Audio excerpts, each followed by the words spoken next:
ओ पागल, यहाँ से उठ और हट जा। साहब की गाड़ी आने वाली है।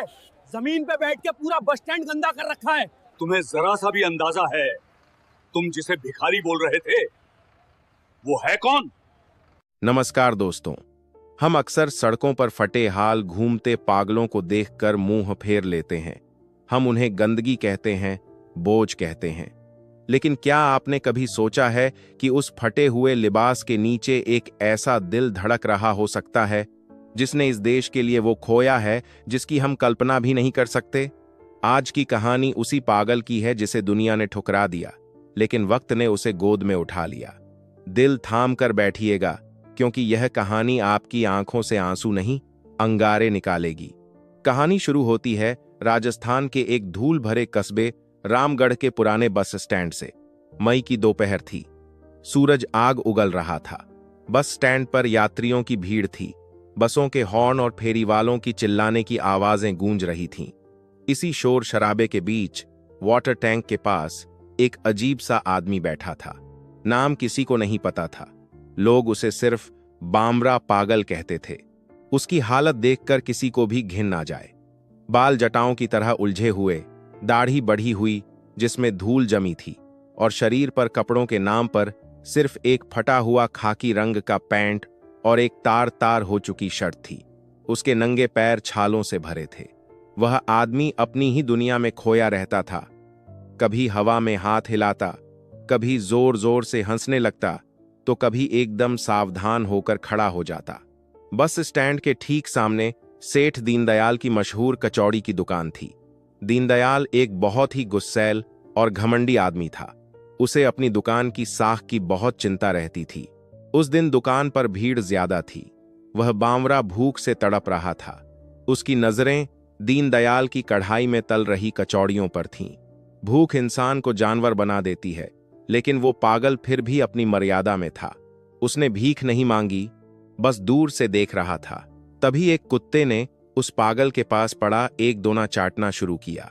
पागल ने उस कुत्ते को भगाया और उस दोने में लगा हुआ झूठा टुकड़ा उठाने के लिए आगे बढ़ा। यह देखकर सेठ दीनदयाल का पारा चढ़ गया। अरे ओ मनहूस, मेरी दुकान के सामने ही तुझे मरना है क्या? ग्राहक खराब कर रहा है मेरे। सेठ दीनदयाल अपनी दुकान से बाहर निकला। उसके हाथ में गर्म पानी का एक मग था जो उसने बर्तन धोने के लिए रखा था। उसने बिना कुछ सोचे समझे वह गर्म पानी उस पागल के पैरों के पास फेंक दिया। भाग यहां से, वरना अगली बार खौलता हुआ तेल डाल दूंगा। गर्म पानी की छींटें उस पागल के पैरों पर पड़ीं। वह दर्द से बिलबिलाया नहीं, न ही चिल्लाया। उसने बस अपनी जलती हुई आंखों से सेठ को देखा, और फिर उसने जो किया उसे देखकर वहां खड़े लोग हैरान रह गए। उस पागल ने सेठ को गाली नहीं दी। उसने अपने दोनों हाथ जोड़े, सिर झुकाया और बहुत ही धीमी लेकिन भारी आवाज में बोला, जय हिंद नागरिक, कष्ट के लिए क्षमा। हम यहां की सुरक्षा कर रहे हैं। वहां खड़े लड़के जोर जोर से हंसने लगे। लो भाई, ये पागल खुद को चौकीदार समझ रहा है। एक लड़के ने मजाक उड़ाते हुए पास पड़ा एक ईंट का टुकड़ा उठाया और उस पागल की पीठ पर दे मारा। धप, पत्थर रीढ़ की हड्डी पर लगा। दर्द बहुत हुआ होगा, लेकिन वो पागल हिला तक नहीं। वह वैसे ही तना खड़ा रहा जैसे सरहद पर कोई संतरी खड़ा होता है। उसकी आंखों में आंसू नहीं थे, बस एक अजीब सी चमक थी। तभी बस स्टैंड के गेट पर एक स्कूल बस आकर रुकी। बच्चे उतर रहे थे। हवा तेज चल रही थी। एक छोटे बच्चे के हाथ से कागज का एक छोटा सा तिरंगा छूट गया। हवा के झोंके से वो तिरंगा उड़ता हुआ सीधा एक नाले की तरफ जाने लगा। दीनदयाल और बाकी लोग हंस रहे थे। किसी का ध्यान उस झंडे पर नहीं था, लेकिन उस बावरा ने देख लिया। जैसे ही उसने तिरंगे को नाले की तरफ गिरते देखा, उसके अंदर जैसे बिजली कौंध गई। जो आदमी अभी लंगड़ा कर चल रहा था, वो चीते की रफ्तार से दौड़ा। लोग कुछ समझ पाते उससे पहले उसने नाले के किनारे पर छलांग लगा दी। उसका आधा शरीर कीचड़ में सन गया, लेकिन उसका एक हाथ हवा में था। उसने उस कागज के तिरंगे को कीचड़ में गिरने से पहले ही हवा में लपक लिया था। उसने उस झंडे को अपनी फटी हुई मैली शर्ट से साफ किया, उसे अपने माथे से लगाया, चूमा और बहुत ही सावधानी से अपनी जेब में रख लिया, जैसे वो कोई कागज का टुकड़ा नहीं, कोहिनूर हीरा हो। यह नजारा देखकर भीड़ कुछ पल के लिए शांत हो गई, लेकिन सेठ दीनदयाल ने फिर ताना मारा, बड़ा आया देशभक्त, नौटंकी साला, अरे ओए, ये ड्रामा कहीं और जाकर कर। तभी अचानक शहर का माहौल बदलने लगा। दूर से पुलिस की गाड़ियों के सायरन सुनाई देने लगे, पीं पीं पीं। ये आम पुलिस जीप नहीं थी। पुलिस की गाड़ियां बस स्टैंड के अंदर घुसने लगीं। इंस्पेक्टर और हवलदार डंडे फटकारते हुए चिल्लाने लगे, हटो हटो, सब पीछे हटो, रास्ता खाली करो, वीआईपी मूवमेंट है। रामगढ़ कैंट के आर्मी चीफ शहर के रास्ते से बॉर्डर इंस्पेक्शन के लिए जा रहे थे। इंस्पेक्टर राणा ने सेठ दीनदयाल को डांटा, ए सेठ, अपनी दुकान का सामान पीछे कर, जनरल साहब का काफिला यहां से गुजरेगा, सड़क पर एक परिंदा भी नहीं दिखना चाहिए।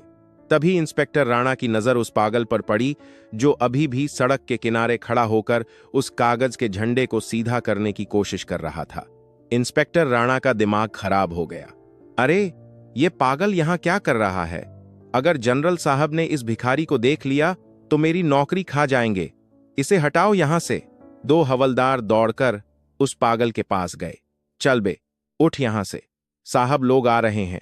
उन्होंने उस पागल को कॉलर से पकड़ा और घसीटते हुए पीछे ले जाने लगे, लेकिन वो पागल अपनी जगह से हिलने को तैयार नहीं था। वह बार बार सड़क की तरफ देख रहा था। उसने हवलदार का हाथ झटक दिया और कड़क आवाज में बोला, गाड़ी आ रही है, कमांडर आ रहे हैं, रिपोर्टिंग करनी है, मुझे रिपोर्टिंग करनी है। हवलदार को गुस्सा आ गया। उसने अपनी लाठी उठाई और उस पागल के घुटने पर दे मारी। बड़ा आया रिपोर्टिंग करने वाला, चुपचाप बैठ जा कूड़ेदान के पीछे। पागल घुटनों के बल गिर पड़ा, लेकिन उसकी नजरें अभी भी सड़क पर टिकी थीं। तभी सामने से धूल का गुबार उठता दिखाई दिया। काफिला आ गया था। सबसे आगे मिलिट्री पुलिस की बुलेट, पीछे पायलट जिप्सी और बीच में एक बड़ी काली बुलेट प्रूफ टोयोटा फॉर्च्यूनर, जिस पर 3 स्टार और आर्मी का झंडा लगा था। यह गाड़ी थी लेफ्टिनेंट जनरल रणविजय सिंह की। जनरल रणविजय सिंह, एक ऐसा नाम जो अनुशासन और कठोरता की मिसाल थे। वह पिछली सीट पर बैठे फाइल देख रहे थे। काफिला बस स्टैंड के सामने से धीमे हुआ क्योंकि वहां भीड़ ज्यादा थी। इंस्पेक्टर राणा और पुलिस वाले अटेंशन में खड़े होकर सैल्यूट मार रहे थे। भीड़ के पीछे हवलदारों ने उस पागल का मुंह दबा रखा था ताकि वो चिल्ला न सके। लेकिन जैसे ही पागल ने वो 3 स्टार वाली गाड़ी और उस पर लगा तिरंगा देखा, उसके शरीर में एक अमानवीय ताकत आ गई। उसने दोनों हवलदारों को जोर से धक्का दिया। हवलदार दूर जा गिरे। वो पागल फटे कपड़ों में कीचड़ से सना हुआ भीड़ को चीरता हुआ सीधा सड़क के बीचों बीच आ गया। काफिले की पायलट गाड़ी ने जोर से ब्रेक मारे। छी! गाड़ियां रुक गईं। कमांडो तुरंत गाड़ियों से कूदकर बाहर आए। उनकी बंदूकें उस पागल की तरफ तन गईं। इंस्पेक्टर राणा की सांस अटक गई। मार दिया, आज तो ये पागल मरवाएगा। लेकिन उस पागल ने किसी को नहीं देखा। उसने अपनी एड़ियां जोड़ी, सीना चौड़ा किया और अपनी दाहिनी हथेली को माथे पर रखकर एक ऐसा परफेक्ट कड़क सैल्यूट मारा कि हवा भी चीरती हुई महसूस हुई। उसकी आंखों में वही पागलपन नहीं था, अब वहां एक फौजी का अनुशासन था। उसने पूरी ताकत से अपने गले की नसों को फुलाते हुए चिल्लाया, जय हिंद sir, alpha 1 reporting for duty sir. Ghazi के अंदर बैठे जनरल रणविजय सिंह ने जैसे ही यह आवाज सुनी, उनका पेन हाथ से छूट गया। यह कोड अल्फा 1, यह कोड तो 18 साल पहले खत्म हो चुके एक सीक्रेट मिशन का था। जनरल रणविजय ने खिड़की से बाहर देखा। उन्हें सड़क पर एक गंदा पागल भिखारी खड़ा दिखा जो सैल्यूट कर रहा था। आम आदमी के लिए वो भिखारी था, लेकिन जनरल की पारखी नजरों ने कुछ और देखा। उन्होंने देखा कि उस आदमी के अंगूठे का कोण बिल्कुल सही है। उन्होंने देखा कि उसके खड़े होने का तरीका एक ट्रेंड कमांडो जैसा है। और सबसे बड़ी बात, उन्होंने उस पागल की कलाई पर एक पुराना धुंधला सा टैटू देखा, एक उड़ता हुआ बाज। जनरल रणविजय का चेहरा सफेद पड़ गया। उन्होंने ड्राइवर को चीखकर आदेश दिया, स्टॉप, गाड़ी रोक, अभी के अभी रोक। पूरा काफिला सन्न रह गया। जनरल रणविजय सिंह, जो कभी अपनी गाड़ी से नहीं उतरते थे, उन्होंने दरवाजा खोला और चलती सड़क पर कूद पड़े। इंस्पेक्टर राणा दौड़ते हुए आए। सर, सॉरी सर, ये पागल है, मैं अभी इसे हटवाता हूं। जनरल ने इंस्पेक्टर को हाथ के इशारे से ऐसे रोका जैसे कोई मक्खी हो। उनकी नजरें सिर्फ उस पागल पर थीं। जनरल धीरे धीरे डगमगाते कदमों से उस पागल की तरफ बढ़े। वो पागल अभी भी सैल्यूट में खड़ा था, पत्थर की मूरत की तरह। जनरल उसके बिल्कुल सामने जाकर खड़े हो गए। उनकी आंखों से आंसू छलक पड़े। उन्होंने कांपती आवाज में पूछा, शमशेर, मेजर शमशेर, क्या ये तुम हो? यह नाम सुनते ही उस पागल का हाथ धीरे धीरे नीचे आया। उसकी पथराई हुई आंखों में पहचान की एक चिंगारी जली। उसने टूटी फूटी आवाज में कहा, टाइगर, टाइगर हिल, मिशन सक्सेसफुल सर। मेरे साथी वापस नहीं आए सर, टाइगर हिल। यह सुनते ही जनरल रणविजय सिंह ने उस गंदे कीचड़ से सने पागल को कसकर अपने सीने से लगा लिया, इतना कसकर कि देखने वालों की रूह कांप गई। एक 3 स्टार जनरल एक पागल भिखारी के गले लगकर सड़क के बीचों बीच रो रहा था। शमशेर, मेरे शेर, तुम जिंदा हो। हमने तुम्हें मृत मान लिया था। 18 साल, तुम कहां थे मेरे भाई? भीड़ सन्न थी। सेठ दीनदयाल के हाथ से कचौड़ी गिर गई। इंस्पेक्टर राणा का मुंह खुला का खुला रह गया। आखिर यह पागल कौन था जिसे सब पत्थर मार रहे थे? वो मेजर शमशेर कैसे हो सकता है? और 18 साल पहले ऐसा क्या हुआ था जो आज एक जनरल उसके सामने रो रहा है? दोस्तों, इस पागल के फटे कपड़ों के पीछे एक ऐसी कुर्बानी छिपी है जिसे सुनकर आपके होश उड़ जाएंगे। भीड़ सन्न थी। सड़क पर सुई गिरने की भी आवाज सुनी जा सकती थी। जिस पागल को अभी तक लोग ईंट पत्थर मार रहे थे, उसे देश का एक 3 स्टार जनरल अपने सीने से लगाए रो रहा था। जनरल रणविजय सिंह ने मेजर शमशेर का चेहरा अपने दोनों हाथों में लिया। मेजर शमशेर की आंखों में अभी भी वही खालीपन था, लेकिन जनरल की वर्दी की खुशबू शायद उनके दिमाग के किसी कोने में पुरानी यादें जगा रही थी। इंस्पेक्टर राणा, जो डर के मारे कांप रहे थे, धीरे से आगे आए। सर, सॉरी सर, हमें लगा यह कोई पागल है, इसने ट्रैफिक रोका तो। जनरल रणविजय सिंह ने इंस्पेक्टर की बात पूरी भी नहीं होने दी। वे शेर की तरह दहाड़े। उन्होंने भीड़ और पुलिस की तरफ उंगली उठाई। पागल? तुम्हें यह पागल दिखता है?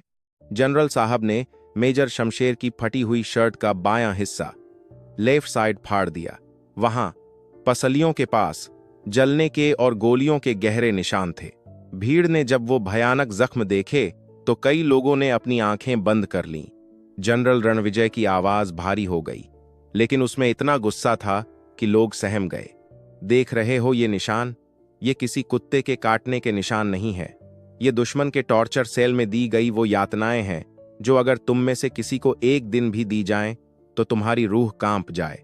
जनरल ने अपनी कैप उतारी और उस पागल के सिर पर पहना दी। यह आदमी जिसे तुम लोगों ने पत्थर मारा, यह भारतीय सेना के पैरा स्पेशल फोर्सेस का सबसे घातक कमांडो मेजर शमशेर सिंह है, कोड नेम शेरा। जनरल की आंखों में आंसू और गर्व दोनों थे।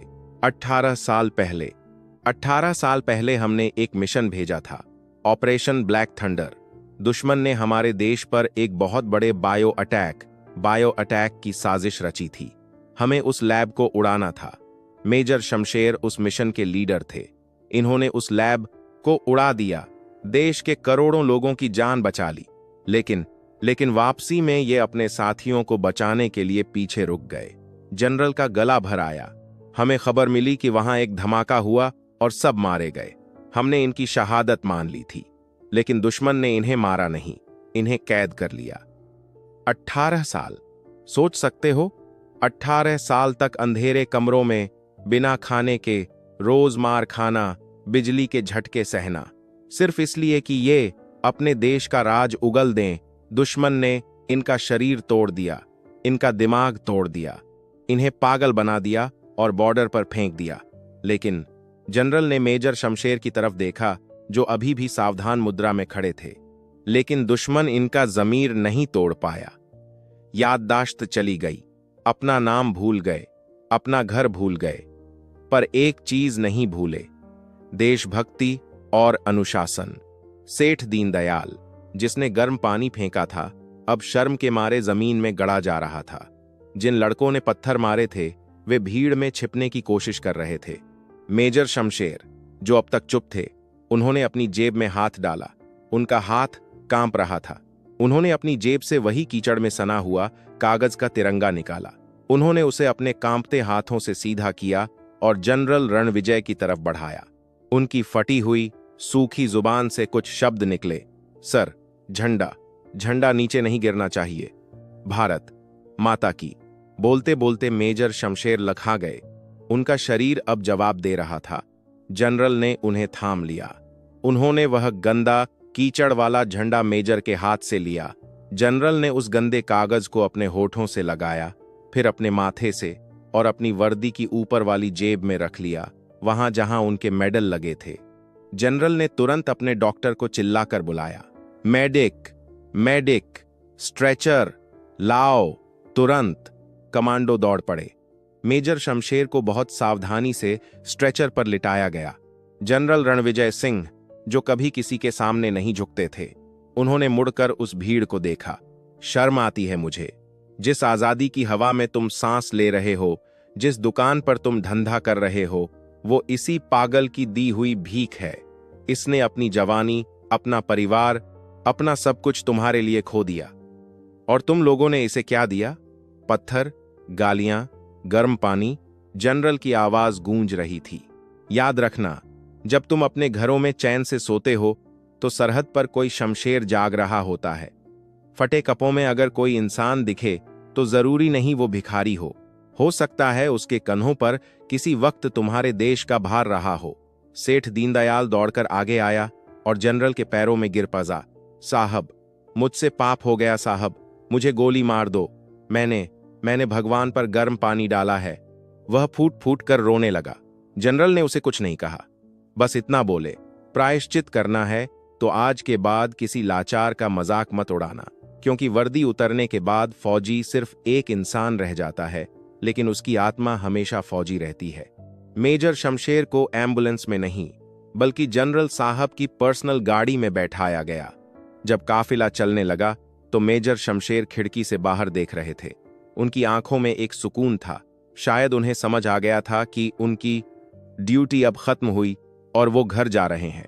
जैसे ही गाड़ियां आगे बढ़ीं, पूरा रामगढ़ बस स्टैंड, क्या दुकानदार, क्या पुलिस वाले और क्या यात्री, सबके सब एक लाइन में खड़े हो गए। बिना किसी आदेश के हजारों हाथों ने एक साथ हवा में उठकर उस जाते हुए हीरो को सैल्यूट किया। हवा में एक ही नारा गूंज रहा था, भारत माता की जय, वंदे मातरम। बाद में पता चला कि आर्मी हॉस्पिटल में 6 महीने के इलाज के बाद मेजर शमशेर की याददाश्त वापस आ गई। उन्हें महावीर चक्र से सम्मानित किया गया और वे अपने गांव, अपने परिवार के पास वापस लौटे। लेकिन उस दिन रामगढ़ के लोगों ने जो सबक इन्हें मिलाया और वे सीखा, वो उनकी आने वाली पीढ़ियां भी याद रखेंगी। दोस्तों, यह कहानी हमें सिखाती है कि किसी की बाहरी हालत देखकर उसकी औकात का अंदाजा कभी मत लगाइए। हमारे समाज में न जाने कितने ऐसे गुमनाम नायक, अनसंग हीरोज हैं जो खामोशी से अपना बलिदान दे देते हैं और बदले में हमसे सिर्फ थोड़ी सी इज्जत चाहते हैं। अगली बार सड़क पर कोई लाचार, कोई पागल या कोई बुजुर्ग दिखे तो उसे दुत्कारने से पहले एक बार सोचिएगा जरूर, शायद वो भी कोई शमशेर हो। अगर इस कहानी ने आपकी आंखों में आंसू और दिल में देश के लिए सम्मान जगाया है तो कृपया इस वीडियो को लाइक जरूर करें। हमारा मकसद सिर्फ कहानियां सुनाना नहीं, बल्कि उन जज्बातों को जगाना है जो कहीं सो गए हैं। ऐसी ही दिल को छू लेने वाली कहानियों के लिए चैनल को सब्सक्राइब करें और बेल आइकन दबाएं, ताकि हम और आप हमेशा जुड़े रहें। कमेंट बॉक्स में जय हिंद लिखकर अपनी हाजिरी जरूर लगाएं। जल्द मिलूंगा एक नई कहानी के साथ। तब तक अपना ख्याल रखिए और अपने देश से प्यार करते रहिए। जय हिंद, जय भारत।